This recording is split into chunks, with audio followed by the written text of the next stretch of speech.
Sup guys, Trash Toku here. Let's talk about Ultraman DECKER episode 11. We start the episode with TERRAPHASER being followed by Gazorto. Taiji asks Soa if there is a certain frequency that it's drawn to. Soa tells him no, but it was never discovered yet. In the testing site, we see Asumi geeks over TERRAPHASER. He actually mentioned King's Joe arrival on this Earth. Dr. Asakage tells the Frigate Select member that TERRAPHASER is actually controlled by an AI. We see Gazorto fly into a tornado. Soma tells Dr. Asakage that the test needs to be stopped right now, but Asakage asks from them to continue. He explains to them that the project started when the Giant of Darkness appeared on this Earth, but when Trigger stopped them, so was the project. But with the emergence of the spheres and other monsters, the project got up and running again. Asakage tells them about the different parts of TERRAPHASER. On his back there is the power source. It converts TR particles into energy. He has a claw arm for bringing enemies in closer, and on his left arm he has the TR cannon.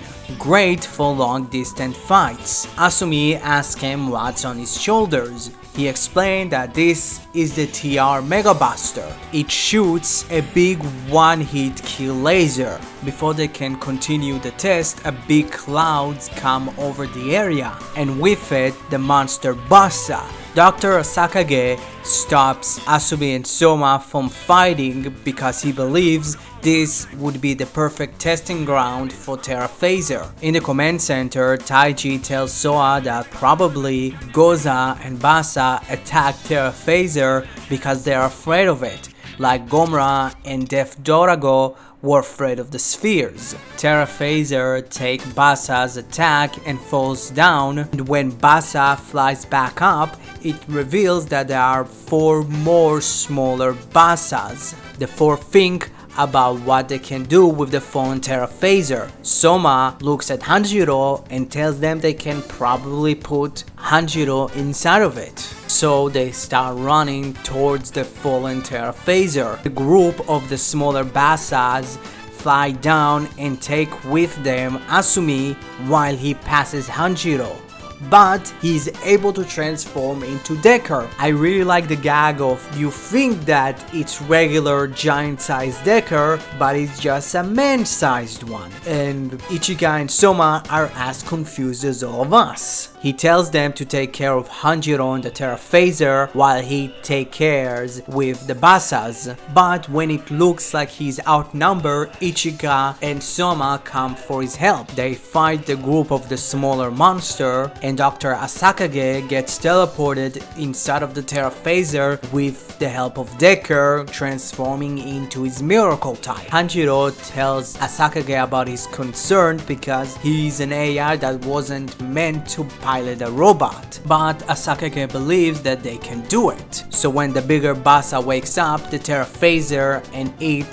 starts fighting. The TERRAPHASER starts using the TR particles to block Bassa's electricity attack, but in the middle of the fight, Hanjiro overheats and he loses control over TERRAPHASER. So DECKER grows to giant size and he summons the dual sword. He scans all 3-dimension cards and finishes off the big Bassa. Asumi tries to explain to Soma and Ichigo where he was when one of the smaller Bassa took him, but he turns their attention to Asakage and he runs towards them to end the episode. Great episode overall, really nice to see more of Asakage because, to tell the truth, we barely saw any interaction with him. It was fine enough. It continues forward with the story of the TERRAPHASER that was actually really great. And one thing that I didn't really like is the entire kind of toss along with Hanjiro. It was kind of slightly too comedic, but it was still fine.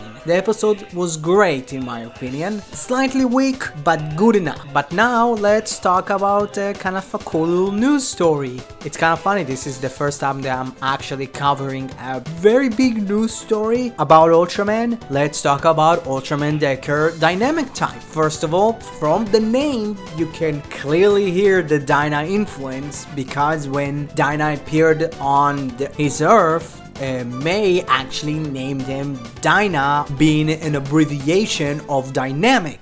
So maybe there is some sort of let's say connection between Decker and Dyna. I've seen a lot of misconception on Twitter because the way that dynamic looks like, people are drawn to imposter Dyna, but the problem was imposter Dyna was Grace. It wasn't the man-made Dyna that was created by the small little group of TCP soldiers. But the form does look absolutely great. Kind of interesting color choices, making it way more blue than any other color, or making it kind of like glitter Dyna pretty much. I'm interested in the reasoning why he's mainly blue, but probably we're going to get it when the show is going to, you know, debut this form. To his arsenal, he gets kind of a really cool little shield. In the middle of it, it has the little jewel that's on his forehead. Also, the shield can kind of turn into what I think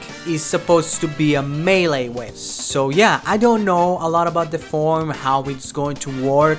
All of the galaxy design on his forehead disappears, but it still has it on his chest piece. So I'm kind of interested in that. The form looks great. Ultraman does now like to have some sort of a final form, pretty much since what? Orb? If you count Orb Origin as his final form. If you don't, you can say it's or Royal Mega Master or Jit's form from the movie. This is pretty much from just looking on. I don't know anything story-wise. I don't want to know. I kind of want to learn it from the show itself. So yeah, thank you very much. I hope you enjoyed this little coverage, not only about the episode, but about Dynamic Type. I hope you are enjoying the rest of your day. I would love if you subscribe to my channel, like the video, and actually comment. Let's have a conversation. So thank you very much. Have a nice one.